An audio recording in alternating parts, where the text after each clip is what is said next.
Good afternoon, and welcome to the National Press Club.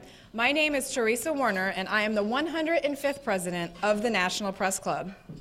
We are the world's leading professional organization for journalists, committed to our profession's future through our programming with events such as this, while fostering a free press worldwide. For more information about the National Press Club, please visit our website at www.press.org. To donate to programs offered to the public through our National Press Club Journalism Institute, please visit press.org/institute. On behalf of our members worldwide, I'd like to welcome our speaker and those of you attending today's event. Our head table includes guests of our speaker, as well as working journalists who are National Press Club members.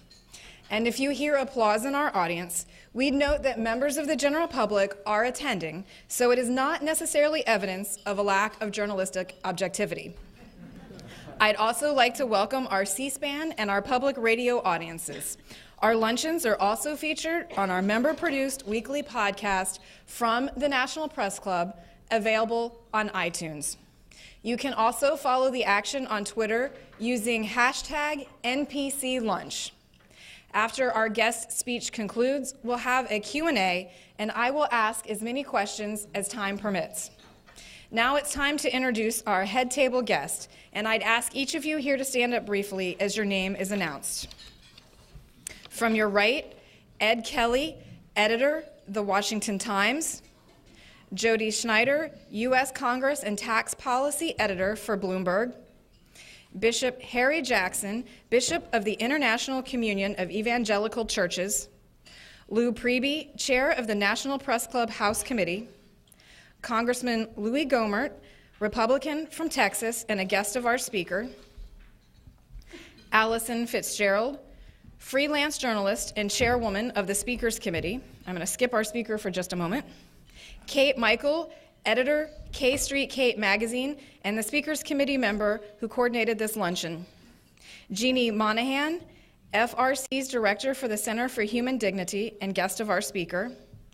Liz Spade, managing editor, Washington Post. David Ruhlman, vice president of operations at Salem Communications Corporation. Thank you all for joining us today.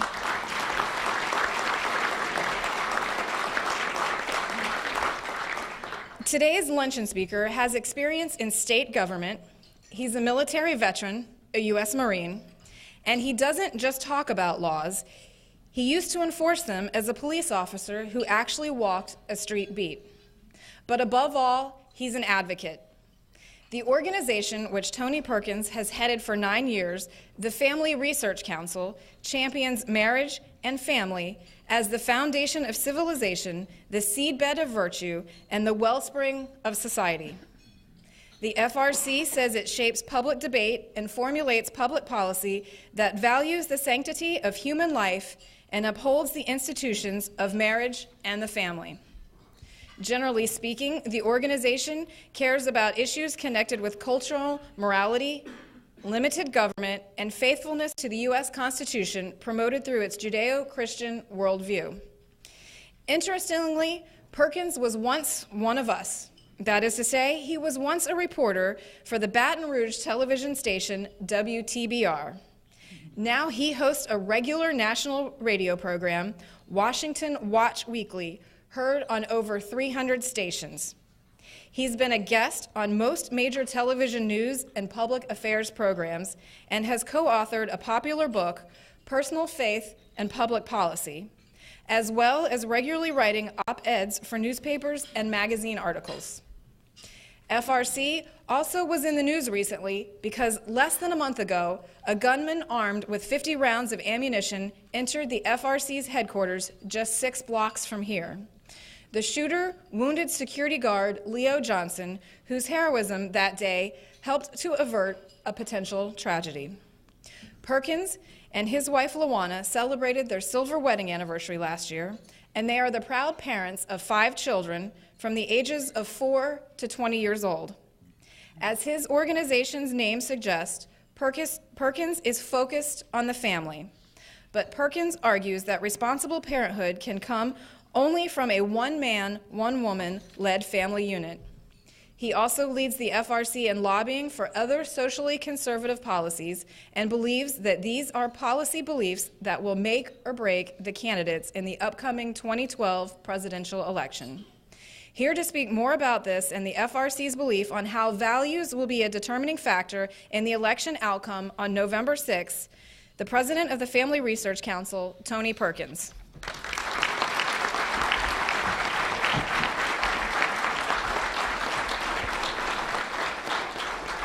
Thank you very much. Thank you, Teresa. I appreciate that. And to the host committee, thank you so much for the invitation. Lou, Preby, thank you so much. And I want to especially thank my guests for being here with me, Bishop Harry Jackson, who is the co-author of our book, Personal Faith, Public Policy, a great friend, and of course my good friend from Texas, right next door. They wish they were part of Louisiana, but Louis Gomer, great friend. Thank you so much for being here, Louis. And Jeannie Monahan not only is on my team heading up our Work for Life, but she is the new president for the March for Life, and just so proud of the work that she does. So thank you. And thanks for everyone else being here today. It's great to be with. I also want to extend an appreciation to the chef, Susan, for giving you a little taste of Louisiana today. I hope you enjoyed that. If you didn't enjoy it now, you'll enjoy it later.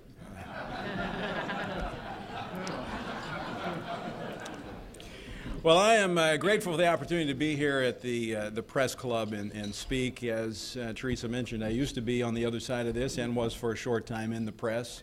And I appreciate the work that the media does, and obviously they have a shaping influence on our country and a part of this process. Before I begin, I want to first express my appreciation for those from literally around the world who have expressed concern for Leo Johnson and the entire FRC team in the wake of the shooting that took place at our building last month. I'm grateful to report to you that Leo is doing well. He has a few more surgeries to go before he is back at his post at FRC. But fortunately, because of his heroism, we are safe and secure at FRC, and we're expecting.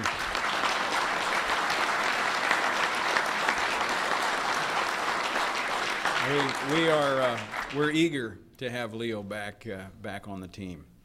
About 5 years ago, my wife and I were celebrating our 21st wedding anniversary, and she called me at the office to inform me that we were going to have a baby. Now, I will tell you, at the time we had 3 girls and 1 boy, and I will tell you, the first words out of my mouth were probably not the most profound. I asked her, how did that happen? But I was excited. Wasn't quite what I was expecting after 21 years of marriage, but it was exciting. So about 3 months into this, we decided we need to tell the other children that we were going to have someone new in the house. So we pulled them all into the study, and we began to break the news to them. We said, soon someone else is going to be living in the house. They all wondered which grandparent was going to move in. I said, no, Mom is going to have a baby.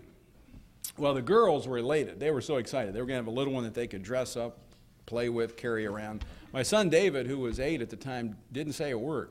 He sat there very stoically till all of the celebration was over, and then he looked at me and said, Dad, if it's another girl, I'm out of here. Well, I'm happy to report with the birth of Samuel Adam Perkins that David has unpacked and he's decided to stay. Now, some of my non-Baptist friends have asked me, did you name him after the beer, Samuel Adams? No, but we do call him Bud for short.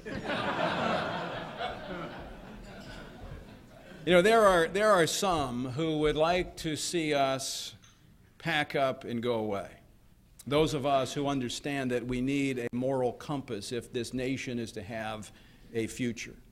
In fact, many may have been hoping that the threats and the harassment and now this attack would cause us to just leave. Well, let me be very clear. We are not going anywhere. In fact, I would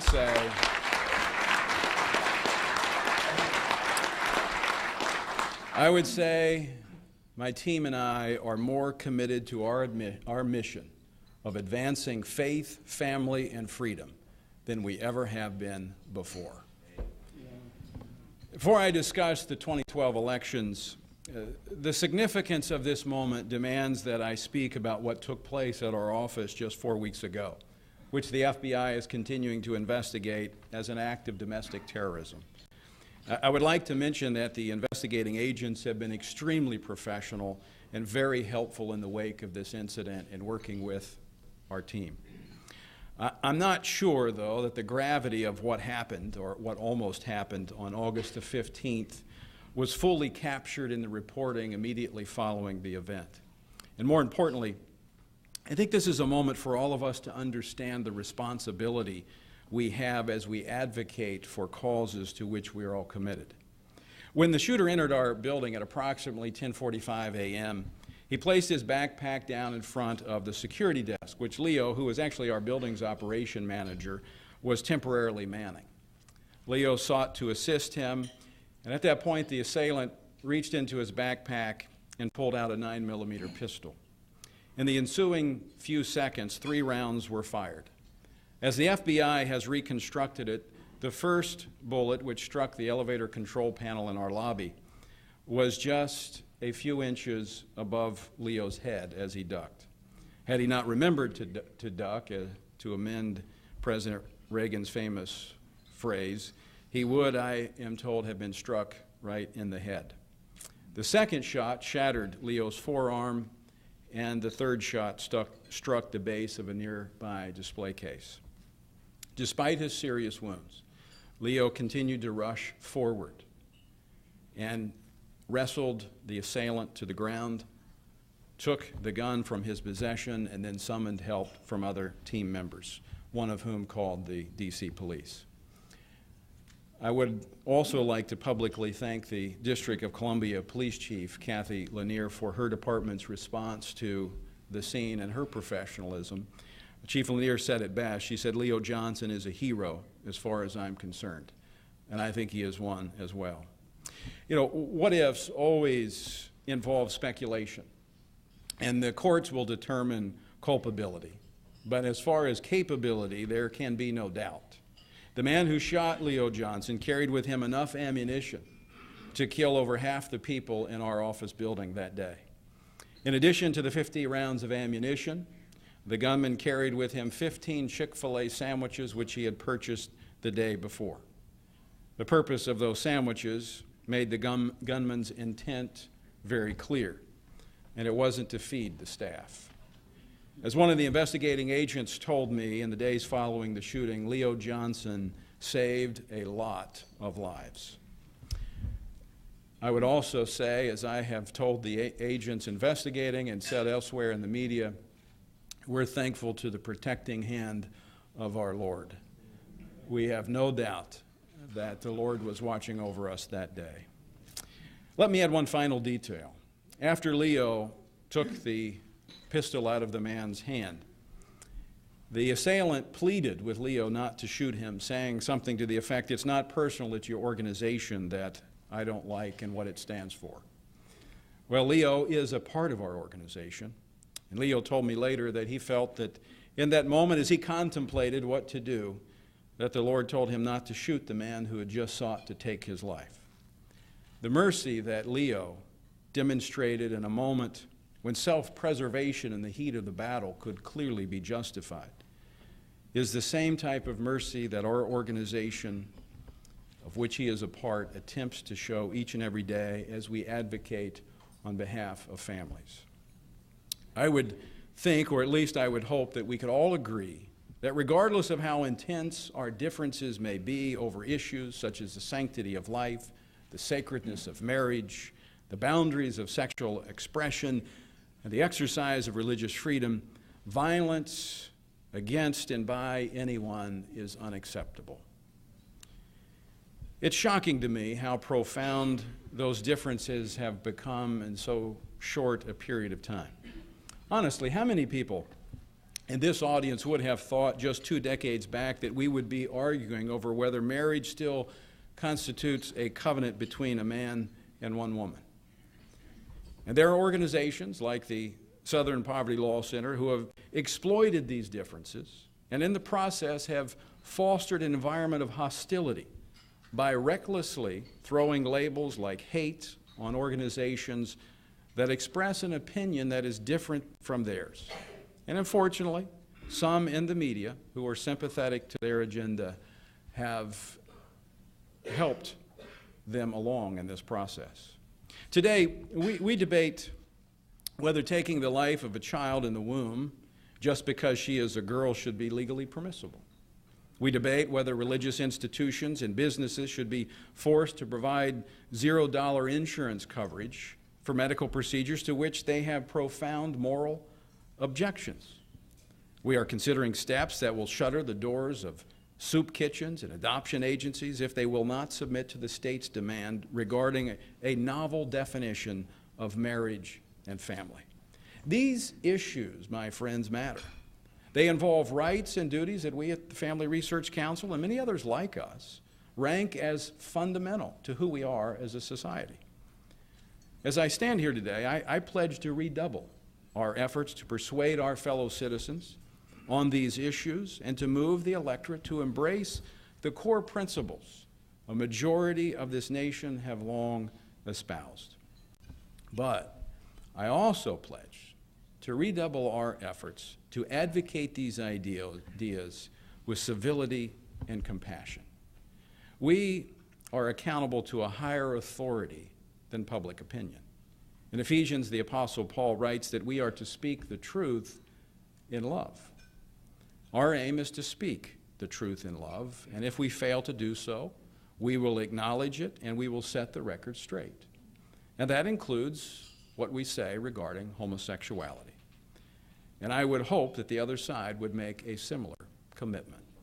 We have asked and we renew the request today that the Southern Poverty Law Center and HRC cease their bitter and unsupported characterizations of FRC as a hate group, akin to the Ku Klux Klan and the Aryan Nation and similar groups that espouse evil and violence, which FRC denounces. This language is meant to inflame, not inspire, to intimidate, and not to illuminate. It is to poison and not to persuade. This type of incendiary rhetoric seeks to marginalize and silence people of Orthodox Christian faith, and it fosters an environment of violence. And it's wrong, and it needs to stop.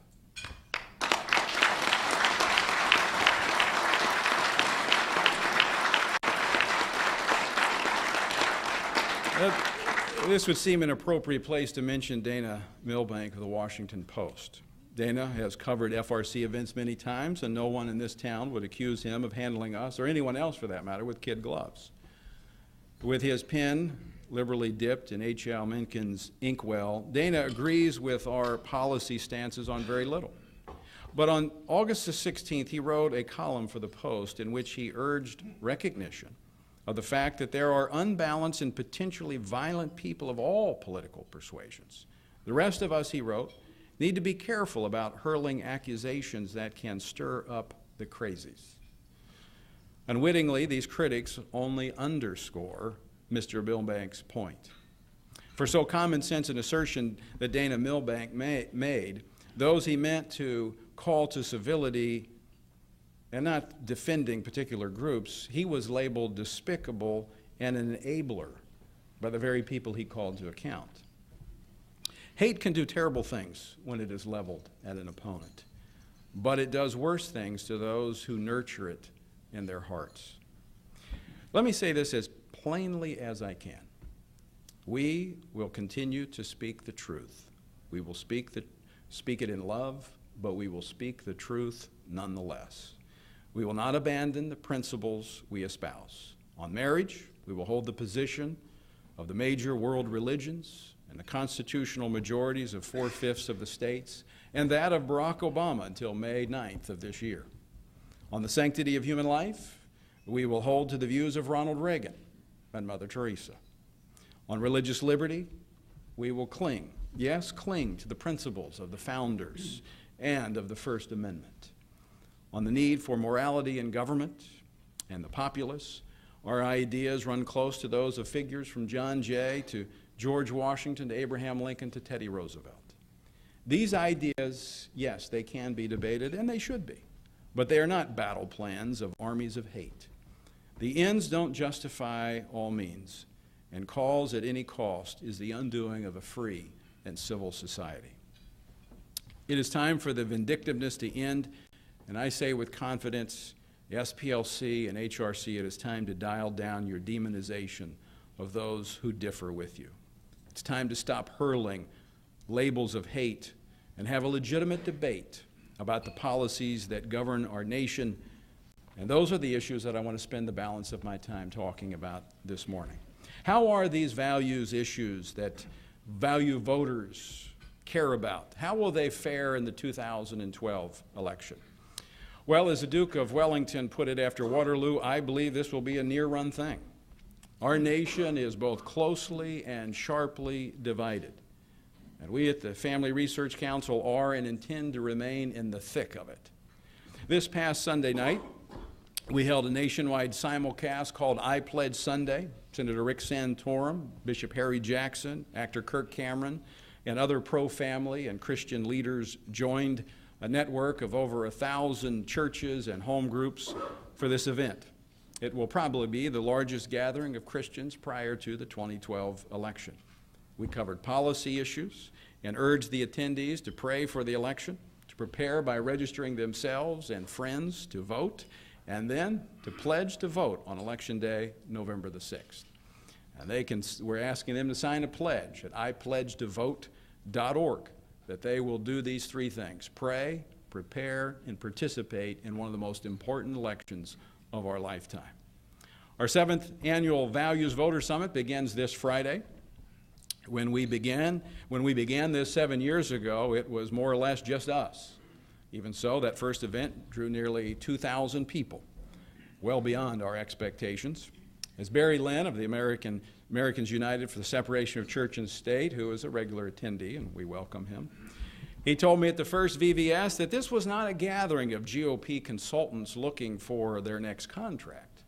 He said instead it is people new to the political process who want to participate in their country's affairs. And with that, I agree with Barry. This year, the VVS has a total of 10 sponsors and co-sponsors. It has expanded rapidly. Those sponsors include Gary Bauer's American Values, the Heritage Foundation, American Family Association, and the Media Research Center. This year, we are honoring Morton Blackwell, founder of the Leadership Institute, a man who epitomizes quiet, effective leadership that prepares people for long and thoughtful careers in public life. We hold this event every year to remind voters and leaders alike that value issues are vital. We believe that economic, national security, and social issues are mutually reinforcing, not mutually exclusive. We believe that strong communities need both wise government and a vibrant civil sector. We also believe that if you want to strengthen the economy, you must first strengthen the American family. And I'm confident that values issues will play a deciding role in the presidential election and many congressional races this year. Take the 9 swing states that most observers believe are crucial to the Obama-Romney contest. You have Nevada, Ohio, Florida, Colorado, Iowa, Wisconsin, North Carolina, Virginia, New Hampshire. 7 of these 9 states have voted on defining marriage in their state's constitution. 2 have refused to allow the citizens to vote. The average margin of victory in those 7 states was 21 percentage points for traditional marriage. Throw in 3 more states that some think are going to be critical this year: Michigan, Missouri, and Indiana. The average margin for marriage rises to 23 percentage points. Appeals to the marriage issue in those states should favor Romney and Ryan. As for voters not caring about social issues in this election cycle, a Zogby poll released last week shows that the issue which the largest percentage of likely voters agree upon is this: the family is the basis of a strong community and culture. The ideal family is built around a stable marriage between a man and a woman. More than any other issue, this is what likely voters agree upon. But you'll probably not hear that reported on by the media, or by most, because it's outside the narrative that many would like us to believe. The 4 states that have voted on marriage, or 4 states will vote on marriage this fall on their ballots: Minnesota, Washington State, Maine, and Maryland. Now, these are not swing states nationally. There we expect, as I said, some near-run things. Americans are also trending pro-life. The Guttmacher Institute, formerly an arm of Planned Parenthood, has noted that 2011 and 2012 were banner years for pro-life legislation, with 30 states passing 131 pro-life laws.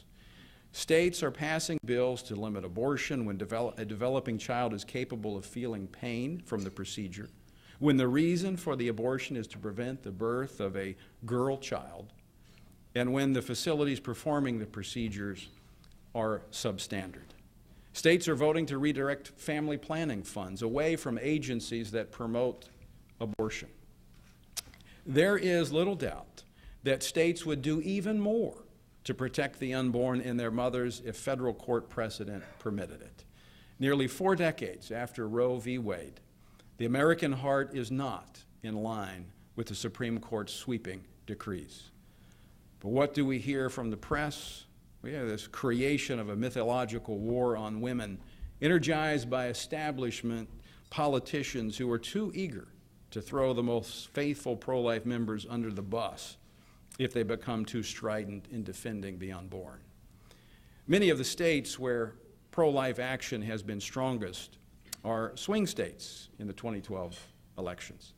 These issues can, again, make the difference for pro-marriage, pro-life, and pro-religious liberty candidates as they did in 2004. Finally, on religious liberty, the most important theme is unity. The Obama administration's preventative services mandate has drawn people together across denominational lines. The issue is not no-cost contraception or free sterilization. The issue is whether people of moral and religious conviction can be forced into providing services they frankly regard as disservices. If they can, then compulsory church funding of abortion is permissible. This is a line previous leaders have declined to cross because it is divisive and unnecessary. It's ironic that the pro-choice side, who fight under the banner of limiting government intrusion into their lives, advocates for ending the choice of the religious community and defends government intrusion into their health care. Recently, FRC partnered with our friends at the Liberty Institute in Texas on a report called The Religious Hostility in America. The report details more than 600 incidents over the past decade in which official action has been taken to challenge or limit religious freedom of citizens. They involve cases like school valedictorian Angela Hildebrand, who was told that she could not use the words Lord and Amen in her graduation speech because an agnostic student in the audience would be offended. The Fifth Circuit Court of Appeals finally vindicated her rights, but other cases have not turned out so well. In this age when virtually no opinion or speech, no matter how poorly or even obscenely expressed, can be limited by law, these attacks on religious liberty stand out as an ironic exception. The free exercise of religion is among those rights expressly singled out in the First Amendment for protection. In 2012, all of these issues will be salient at the polls. The economy and jobs are no doubt the foremost in the minds of voters. But you know something, people don't live in factories and in office buildings. We live in homes and neighborhoods, congregations and communities. The fabric of our lives is determined not by what we manufacture and the goods we can buy, but the goodness we manufacture for others. We yearn to live in places of peace, civility, learning, character, charity, and moral responsibility. All of these questions are on the ballot in 2012, and that is why value voters, I believe, will go to the polls in record numbers. No matter what you call an election about, values will be on the minds of voters. And we look forward to a fair fight and to victories for faith, family, and freedom this year. Thank you for your attention, and I look forward to taking your questions.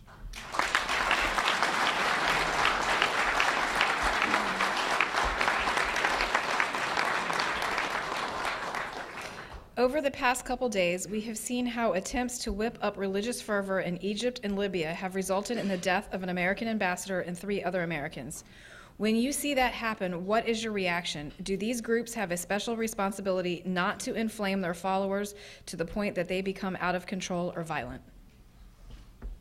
Obviously, that is on the mind of many Americans as we woke up to the news of what happened in Libya and in Egypt last night. And you know, we have freedom of religion in this country. We have the freedom of speech, and I'm speaking of our country in particular. But it is ordered liberty that we have, and that our freedom extends to the point that it does not infringe upon another. And when you incite violence and when you take action, as we are seeing unfolding in Libya, that should be of great concern. And it should be of concern to us because these are some of the same folks that were empowered by our actions recently in Libya, which were not approved by Congress. And we are now seeing, we're putting in place in certain parts of the world those who are hostile toward democracy and freedom. And we need to be very careful of who we support in our foreign policy. And I, quite frankly, and I have not, this is still unfolding, but I think it's another example of our current failure in foreign policy in America.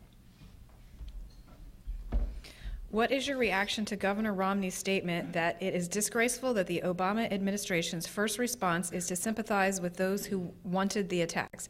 Do you think those are helpful comments given the situation, and do you think the Obama administration sympathizes with those who wanted to do the attacks?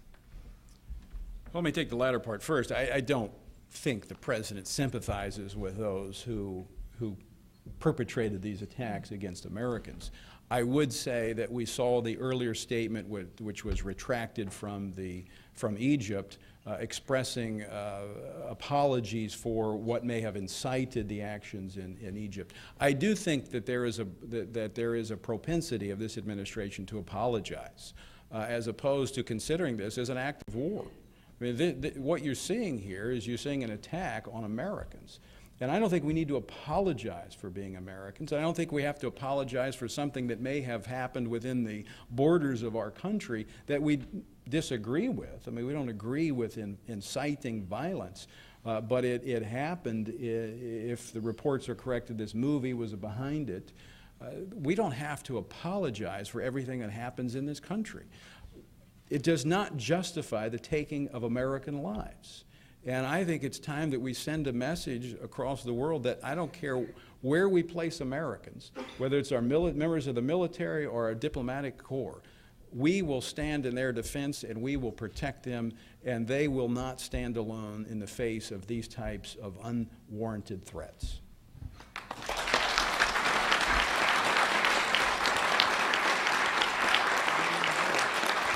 Given the Bible's relatively few mentions of abortion and homosexuality, around 10 combined, and the numerous mentions of poverty and hunger, at least 200, how do you justify your strong stance against homosexuality and abortion while ignoring hunger and poverty? Well, there's an assumption there that we ignore poverty and hunger, and that is a false assumption. If you actually look through Scripture and you study the Greek in terms of poverty, there are 3 types of words used to describe wealth and poverty. And there are those in society who are impoverished because of choices that they make. Now, there are those who are impoverished because of circumstances which should be the object of our charity, which we frequently partner with organizations to do that. I'm a member of a local church. And we give through our missions, through the cooperative program as Baptists, to a lot of both national and international ministries to help those who are poor. That's not our main focus. That's not our mission. Our mission is to work to shape public policy to help foster an environment where people will make the better choices so that we don't increase unnecessary poverty and the breakup of family. When you look at what's happening in America and the lack of family formation, when we have 40% of America's children being born out of wedlock, and you look at that one indication when a child is born, whether or not the mother is married to a father as the primary predictor of whether or not that child will be in poverty. Why would we not want to go back and stem the poverty before it begins, stop it before it starts? And you can do that by encouraging family formation and trying to encourage people not to engage in irresponsible behavior. Let me just say this, the latest statistics out on the reduction in unwed pregnancy and the decline in those numbers, especially among teens, would indicate that it goes back to policies adopted about a decade ago, which was under the George W. Bush administration and the abstinence programs, where there's a delay in seeing the effect from the policies put in place. We've actually seen that abstinence works. And when we see those that we can encourage our young people to not engage in behavior that is harmful both to them and to society as a whole. So there is a relationship between our policies and to the economic well-being of both society and as individuals within that society. Given your comments on the events in Libya and Egypt, what are you suggesting the president do? Are you seeking a military response? Well, I'm not a part of the president's cabinet on foreign policy. If he wants to talk to me about what to do in terms of marriage, I will be happy to sit down and talk with him. I mean, I think it's too early to determine what actions should be taken in response, but I do think a very strong message needs to be sent, and if we can find those who are responsible, and certainly if there was any direct link to those that we have supported in destabilizing Libya were responsible for this, I think action should be taken. One thing needs to be very clear. When we send someone over to represent us in a foreign country, they are there as representatives of all of us. And we should defend them and ensure that they are protected, and when their lives are taken, that is an act against all Americans. I don't care what administration it is, Republican or Democrat, it is an act of aggression against every American.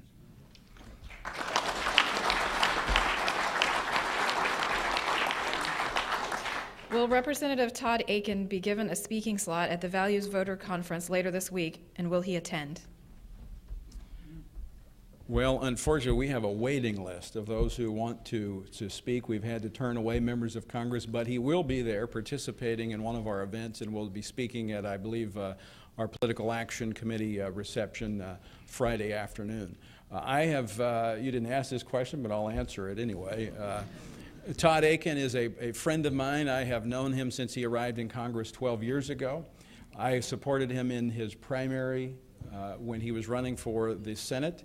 Because of his record of being unquestionably strong on the issues of faith, family, and freedom. He is an American patriot. And you look at his family, all of his sons have served their nation in the military, in either the Navy or the Marine Corps. And he and his family are examples of what is good about America. And I supported him for the work that he has done.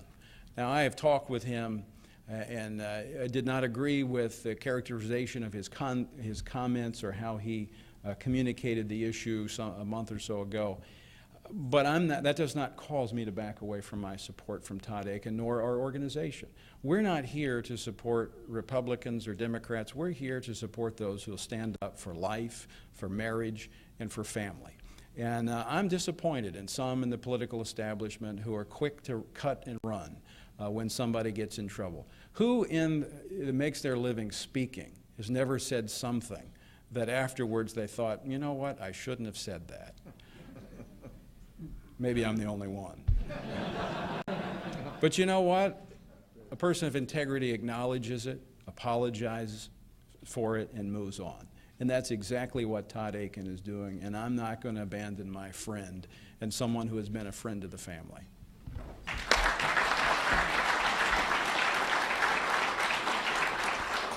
Should the shooter from the incident at the HRC be charged with a hate crime? FRC. Well, that's up to the law enforcement officials. Actually, they're not looking at this as a hate crime, but rather an act of domestic terrorism. So I will leave that up to the authorities to determine, and I'm sure that they will pursue it, I think, with all diligence. As I said, thus far, the investigators at the field level have been extremely professional, very helpful and thorough in their investigation. We'll see what the prosecutors do with it now. Let me just say this. I have a great team of individuals at FRC, a great team that within an hour or so after the shooting, we came together. We prayed, obviously, for Leo. We prayed for one another. And then before we departed, it was suggested by one of our team members we needed to pray for the assailant. And we prayed for him, and I can tell you that while we support justice in our system, there is no animosity toward this man from our organization. We pray for him. We pray for his spiritual well-being. But I will echo once again, we will not allow these types of threats or acts of violence in any way to deter us from standing for the things that we represent here in Washington, D.C.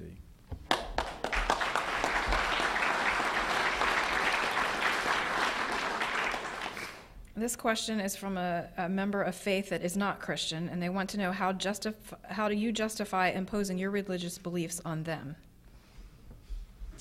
Well, I'm not imposing my beliefs on anyone, but in our society, in our system of government, what we do is we all come together at the table and we work through and we arrive at consensus.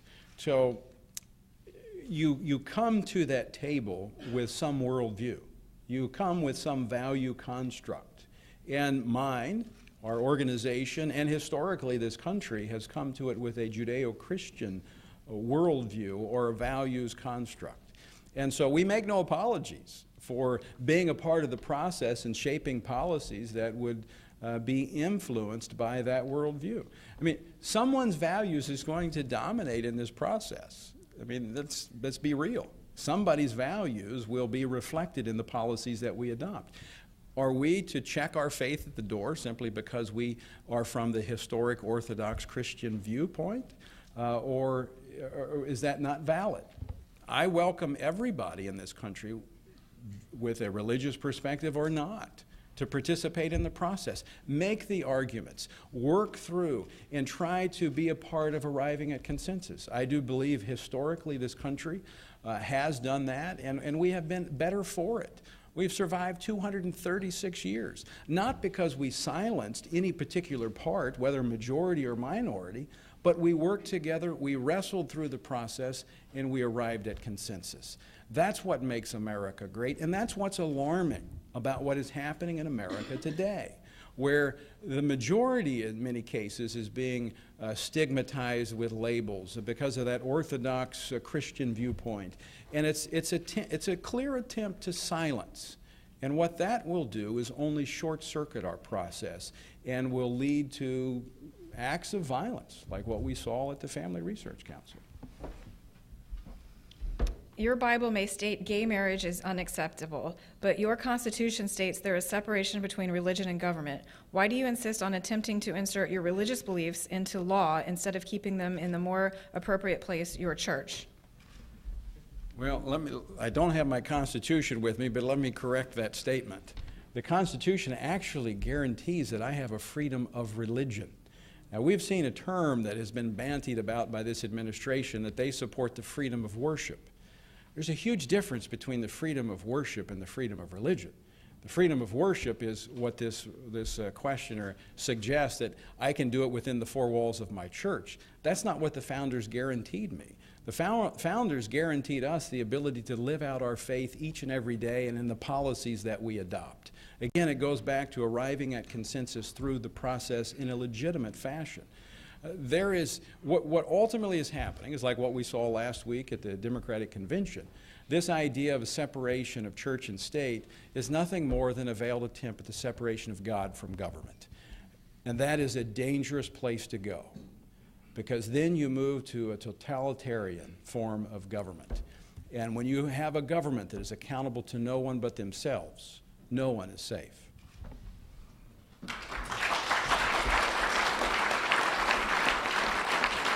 Are you satisfied with what you're hearing from Mitt Romney on marriage and gay rights, or do you want to hear more?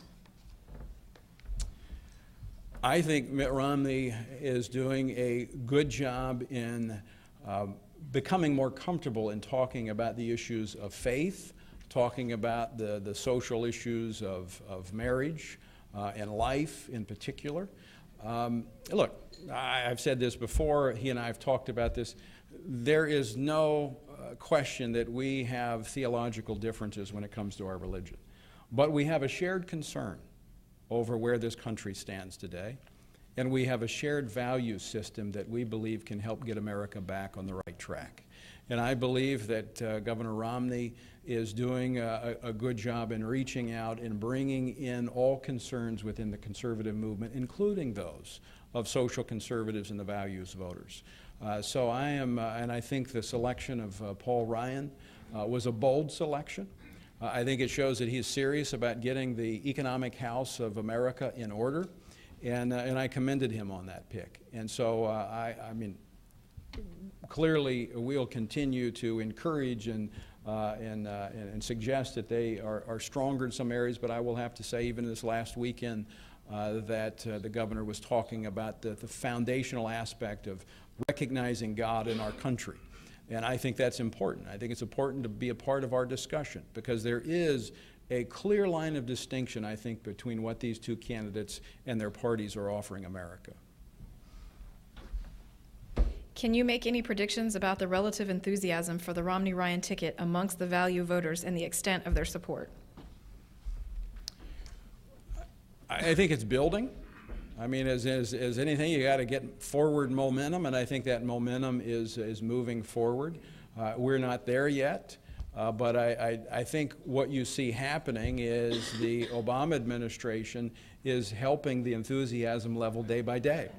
And I think what occurred last week in Charlotte, you know, where you had the absence of God, even an oblique reference to God, as in God-given abilities, left out of their platform, and then they had to go back and put it back in. You know, that was it was a pretty strong message sent to America. In fact, if you watched it, I wasn't there, but I wasn't invited, but I watched it on TV. When you saw them move to reinsert the language into the platform referencing God and Jerusalem, I've been a part of legislative bodies for years, and I wouldn't say I have a trained ear, but I can tell when I hear 2/3 in support of something and not. And I did talk with a friend of mine who was a delegate, and he said it was clear that not only did they not have the 2/3 votes, but there were more nays than there were yays. And the fact that they had to do it 3 times, you know, I can recall sometime in history when someone else denied God 3 times.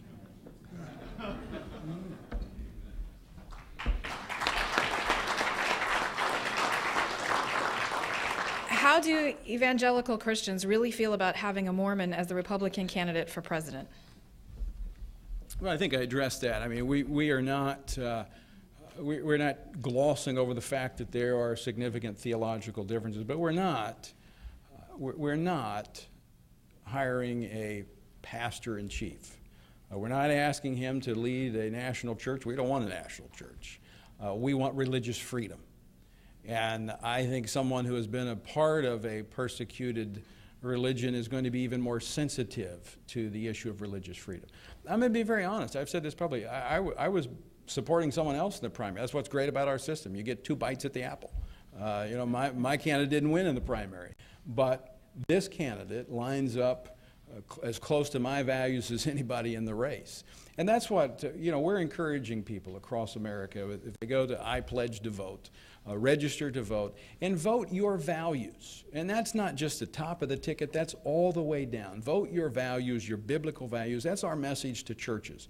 And if there's not a clear choice, just vote for the one who most clearly lines up. And I will go back again and say, when it comes to the values of the family, values of faith and values of freedom, Mitt Romney is the clear choice, I think, for value voters across this country. Liberals and Democrats maintain that conservatives and Republicans have a war on women. How do you respond, and what really is traditional Christian view on how women should be treated? Well, my wife would tell you that a woman is to be treated with great respect and honor. In fact, the traditional view in Christianity, as it's practically lived out as we've been instructed, is that we're, as men, to literally give everything that we care about and lay it down for our wives. I cannot think of a higher position in society than to be the focal point of someone surrendering everything that they care about. And that's what husbands have been called to do for their wives, as Christ did for the church. And it's not that we have too much of Christianity in our relationships, it's that we don't have enough. And so I think there is an exalted view of women within conservative circles, especially in the church. We don't see them as objects. We certainly don't see them as profit centers for our abortion industries. We see them as women who are in need of compassion and care. And that's why you have over 2,300 care pregnancy centers dotting the landscape of America that have thousands upon thousands of volunteers reaching out to those women in need and to their unborn children. I think there's a vast difference between the way Republicans or conservatives see women than liberals. And it's not the conservatives or Christians that have a war on women.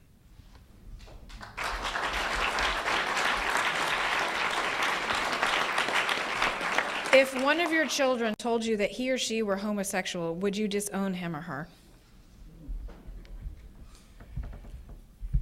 I tell you what, I would not disown my children for anything. But let me say this, and I've been asked this question before on television shows as one of those gotcha questions. I believe that as a parent, I have a responsibility for the environment in which I raise my children. And I believe as a parent, we have the ability to protect them from a lot of unfortunate experiences that have shaping influences upon their lives. Now, that's not to say that those whose children may have ended up in homosexuality were not good parents. We can't guarantee that. I mean, we can do our very best job as a parent, and still something may happen, whether they end up in drugs or whether they end up in some other lifestyle that they end up in. That doesn't diminish our love for them at all. They are our children. We'll always love them, but we don't necessarily condone what they do. And if we really love them, we'll be willing to tell them the truth, that the choices that they have made to continue in what they're doing are both destructive to them personally and as society as a whole. So while I would disagree with my child being involved in that lifestyle, I would not in any way, nor would I ever encourage a parent to disown a child because of something like that occurred to them. Love them compassionately, pray for them, but don't condone and enable that behavior, whatever it might be. Who is the typical values voter? Well, they don't have a big button or funny hats. The typical values voter is really much broader than we think. It's those folks who understand that the family is important. They vote, yes, they vote about the economy. And I will admit, I've said before, the economy is at the forefront of what people are considering in this election. When you don't have a job, that's a value you're concerned about. And so those issues are at the forefront. But values voters are a little more complex than they're given credit for. They can process, it's like a Windows operating system. They can determine whether someone's pro-life, whether they're pro-marriage and pro-family, while at the same time evaluating their economic policies. And so the values voter goes beyond just the evangelical voter or the social conservative voter. It's those that are concerned about the environment in which their children are growing up in. I was amazed a few years ago, we did a poll on the issues that were a concern to people. The number one issue that ranked about 80% was the issue of language, obscene language used on television. Parents were concerned about that. Why? Well, I remember when I first had children, you know, there were things that, you know, being in the Marine Corps, there's a lot of things I heard that just my ears became a little, you know, a little hardened to some of those words. But as soon as they, you know, you started having children, you began to increase a little sensitivity to what was going on around you. That's the value voter. The value voter is concerned about creating the best environment for their children, that they might have the best hope of a prosperous and safe future. How do you assess the Obama-Biden four-year record and their platform for the next 4 years? Well, I hope I don't have to answer the second question. I hope America sees that the first four was a bad mistake and that we don't need a second four. Look, when you go through the list, it's very clear, this administration, we have gone from about $7 trillion in debt to $16 trillion in debt, or $8 trillion to $16 trillion. We have seen the dismantling of our nation's military, both from a moral standpoint with the repeal of Don't Ask, Don't Tell. We've seen religious freedom stripped away from our members of the military, and now we're wanting to take away the money. I mean, we have the most dedicated, best, trained, experienced military in the history of the world, and we are systematically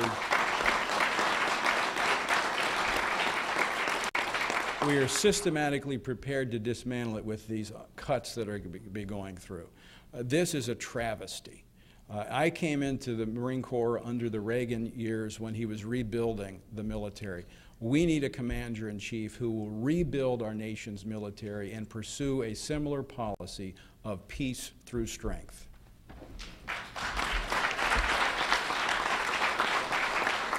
We are almost out of time, but before asking the last question, I have a couple of housekeeping issues to take care of. First of all, I would like to remind you all of our upcoming luncheon speakers. Tomorrow we have James P. Hoffa, President of the International Brotherhood and Teamsters, will discuss defining patriotism, protecting America and the American worker. On October 2nd, Secretary Arne Duncan, U.S. Department of Education. And on October 10th, General Martin Dempsey, Chairman of the Joint Chiefs of Staff. Second, I'd like to present our guest with our traditional NPC coffee mug. Oh, thank you. And seeing as how our speaker is also from Louisiana, I wanted to present you with Red Beans and Ricely Yours. This was the last time that Louis Armstrong played the trumpet in public, and it was at a National Press Club presidential inauguration. And it was recently on iTunes best-selling list. Thank you very much. And my last question for you. As a marriage advocate and a 25-year veteran of marriage, what advice do you give newlyweds who want to be successful for the next 25 years? Always say yes, honey. I will tell you, our first couple years of marriage when I was in the Marine Corps were rather rough. But it was when we actually went to a marriage conference, and I mentioned it earlier. When you really realize the role that you have as a husband, according to Scripture, that we're to lay down everything that we care about and aspire to for our wives, it makes a huge difference in a marriage relationship. And I would not trade my almost 26 years with my wife and the 5 children that we have. It's been wonderful, and I hope and pray the Lord gives us another 26 years plus. It's been a great journey, and I'm very grateful for my wife.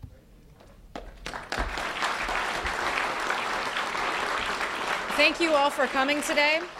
I'd also like to thank the National Press Club staff, including its Journalism Institute and Broadcast Center, for organizing today's event.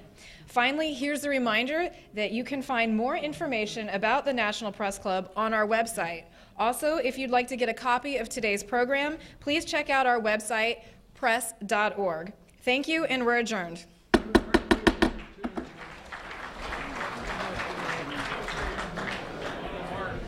Over 300 stations.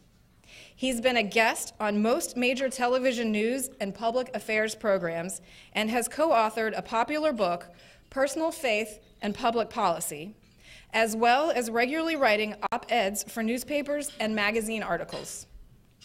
FRC also was in the news recently because less than a month ago, a gunman armed with 50 rounds of ammunition entered the FRC's headquarters just 6 blocks from here.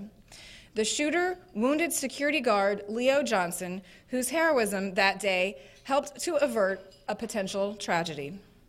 Perkins and his wife Lawana celebrated their silver wedding anniversary last year, and they are the proud parents of 5 children from the ages of 4 to 20 years old.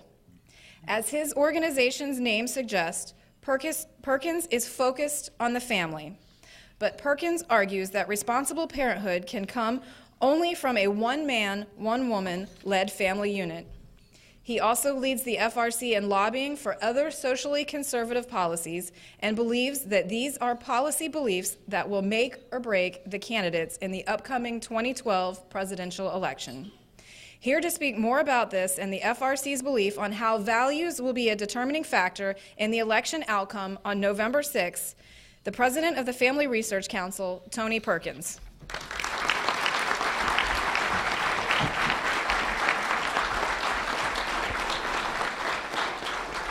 Thank you very much. Thank you, Teresa. I appreciate that. And to the host committee, thank you so much for the invitation. Lou, Preby, thank you so much. And I want to especially thank my guests for being here with me, Bishop Harry Jackson, who is the co-author of our book, Personal Faith, Public Policy, a great friend, and of course my good friend from Texas, right next door. They wish they were part of Louisiana, but Louis, go. That happened. But I was excited. Wasn't quite what I was expecting after 21 years of marriage, but it was exciting. So about 3 months into this, we decided we need to tell the other children that we were going to have someone new in the house. So we pulled them all into the study and we began to break the news to them. We said, soon someone else is going to be living in the house. They all wondered which grandparent was going to move in. I said, no, Mom is going to have a baby.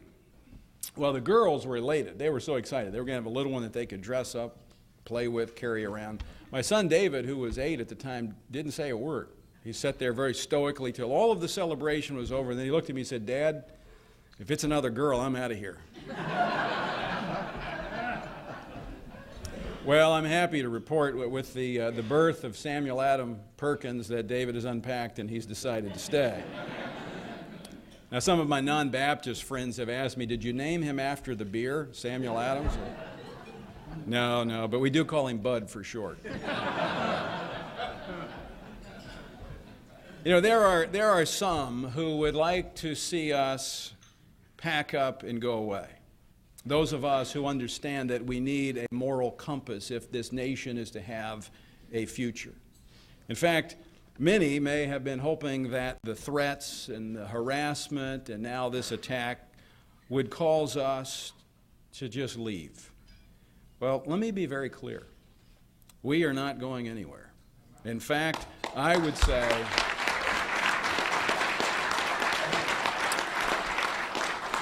say my team and I are more committed to our mission of advancing faith, family, and freedom than we ever have been before.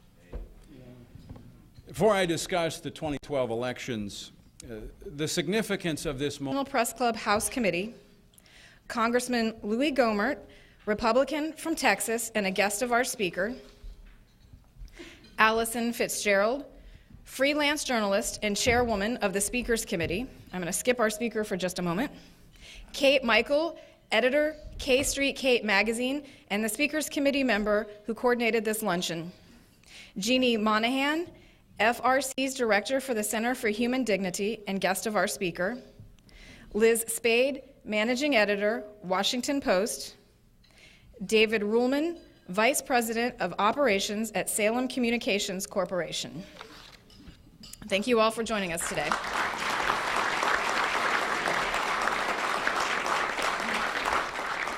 Today's luncheon speaker has experience in state government.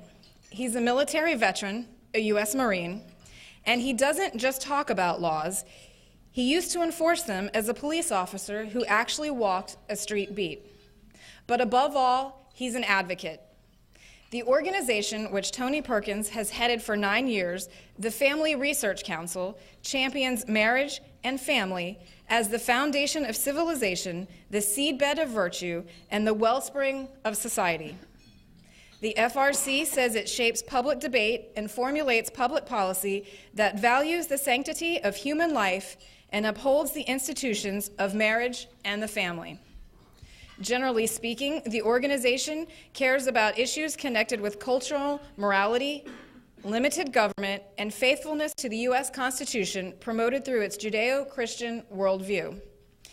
Interestingly, Perkins was once one of us. That is to say, he was once a reporter for the Baton Rouge television station WTBR. Now he hosts a regular national radio program, Washington Watch Weekly, heard on Great friend, thank you so much for being here, Louie. And Jeannie Monahan not only is on my team heading up our Work for Life, but she is the new president for the March for Life, and just so proud of the work that she does. So thank you. And thanks for everyone else being here today. It's great to be with. I also want to extend an appreciation to the chef, Susan, for giving you a little taste of Louisiana today. I hope you enjoyed that.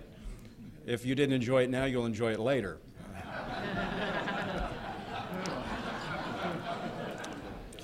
Well, I am grateful for the opportunity to be here at the Press Club and speak. As Teresa mentioned, I used to be on the other side of this and was for a short time in the press.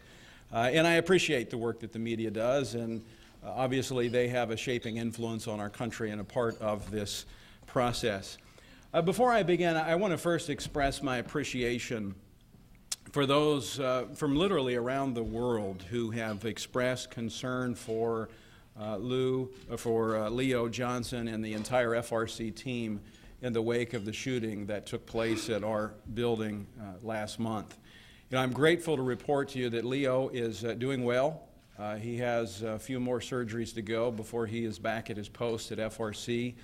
But fortunately, because of his heroism, we are safe and secure at FRC, and we're expecting.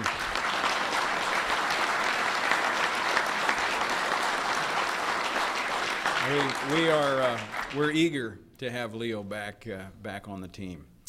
About 5 years ago, my wife and I were celebrating our 21st wedding anniversary, and she called me at the office to inform me that we were going to have a baby. Now, I will tell you, at the time we had 3 girls and 1 boy, and I will tell you, the first words out of my mouth were probably not the most profound. I asked her, how did that?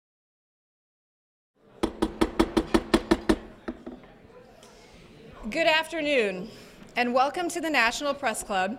My name is Teresa Warner, and I am the 105th president of the National Press Club. We are the world's leading professional organization for journalists, committed to our profession's future through our programming with events such as this, while fostering a free press worldwide. For more information about the National Press Club, please visit our website at www.press.org.